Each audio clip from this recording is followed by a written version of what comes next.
આ વિગત મારી પાસે આવી છે કે આવો એક પ્રકારનો પત્ર છે ઓફિશિયલ અર્થશાસ્ત્ર ભવનને કે મને હજુ સુધી પત્ર મળ્યો નથી.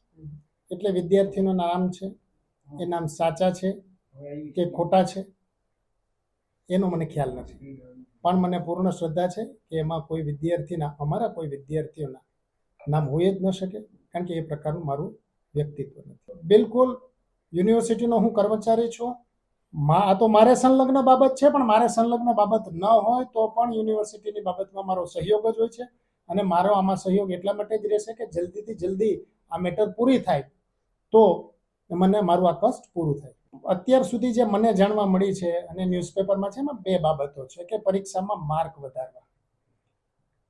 સૌને ખબર હોય કે પરીક્ષામાં નામ નહીં, સીટ નંબરની પણ ઓળખ નથી થતી, એટલે કે પરીક્ષામાં પૂર્ણ ગોપનીય હોય, એટલે કે કોઈ એક્સ વ્યક્તિને કોઈ વાય વ્યક્તિને માર્ક આપવા વધારે એ શક્ય હોતું નથી. ને બીજી વસ્તુ, એ તો શક્ય નથી હોતું ને બિલકુલ મારી એવી પ્રવૃત્તિ પણ નથી, એવો મારો સ્વભાવ પણ નથી અને કોઈ શિક્ષકનો એવો હોય જ નહીં. બીજી બાબત છે એમાં દ્વિઅર્થી વાત બોલવાની.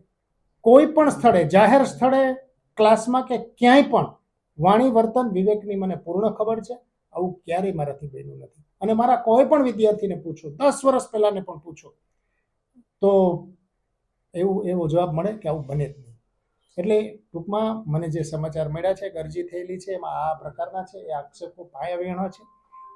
તમે બીજું કંઈ પૂછશો તો હું તમને કહીશ, પણ એવું મન છે કે કાયદાના અને કુદરતના ડર રાખ્યા વગર કોઈ એક પત્ર નાખી દીધો છે. કાયદાની રીતે જે કંઈ થશે એ યુનિવર્સિટી કરશે અને કુદરતની રીતે થશે એ વ્યક્તિને ખબર પડશે. મહિલા આયોગમાંથી એક અરજીના સંદર્ભે એક પૂછાણ આવ્યું છે. એના માટે અમે વિભાગના અધ્યક્ષનો અભિપ્રાય લેવાનો રાખ્યો છે. એમાં કોઈ સેક્સ્યુઅલ હેરેસમેન્ટ કે એવો પ્રકારનો કોઈ કિસ્સો નથી આમાં, પણ ઘણી વખત એવું થતું હોય છે કે આ પ્રકારની ઘણી બેનામી કે એવી ફેક અરજી પણ મળતી હોય છે યુનિવર્સિટીને. તો એની અંદર વિદ્યાર્થીની ચકાસણી કરવાની હોય છે કે વિદ્યાર્થી ખરેખર આ જ છે કે વિભાગની અંદર કામ કરે છે, શું છે, ભણે છે. તો એ બધી તપાસનો વિષય થાય. કુલ મળીને એના માટે આપણે વિભાગના અધ્યક્ષ જે છે એમનો અભિપ્રાય માગ્યો છે આમાં, અને એમનું જે કંઈ કારણ છે એમનો અભિપ્રાય છે, કારણ કે બધી ખરાઈ છે એમના પક્ષે થતી હોય છે. ખાસ કરીને જે આવી અરજી આવી હોય છે એમાં વિદ્યાર્થીઓની ખાસ ખરાઈ કરવા માટે એમાં, એટલે એ તપાસ એટલે કે એમનું પૂછાણ અભિપ્રાય લીધો છે એમાં. એના માટે એ અભિપ્રાય અમારી અત્યારે એમને એક બીજા કામથી ગાંધીનગર ડિપ્યુટ કર્યા છે આપણે, એટલે કાલ સુધીમાં આવી જશે. એટલે આપણને પછી એનો અભિપ્રાય મળશે, એ પછી આગળ આપણે શું કરવું એ કરવાનું છે. એટલે એમાં બધું કોઈ સ્પષ્ટ વાત નથી. એમાં એમ કે દ્વિઅર્થી બોલે છે અથવા તો કોઈ જ્ઞાતિવાળા કોઈ શબ્દોનું ઉચ્ચારણ કરે છે, આ પ્રકારનું છે. પરંતુ મૂળ વાત જે છે ને એમાં એવું છે કે અડધા પત્ર પોણા પેજનું કાગળ છે, એમાં અરજી છે. એમાં નીચે જે સહીઓ છે એ સહીઓ આમ જોઈએ તો પ્રાથમિક દ્રષ્ટિએ કોની છે એની ખરાઈ સૌથી પહેલા કરવી પડે અરજી માટે, કારણ કે આ પ્રકારની અરજીઓ જે છે એ આવતી રહેતી હોય ઘણી વખત યુનિવર્સિટીની અંદર, અને એનું અમારા લેવલે તપાસને એ બધું અમે કરતા હોઈએ છીએ. એટલે આ એક પ્રકારની અરજી છે.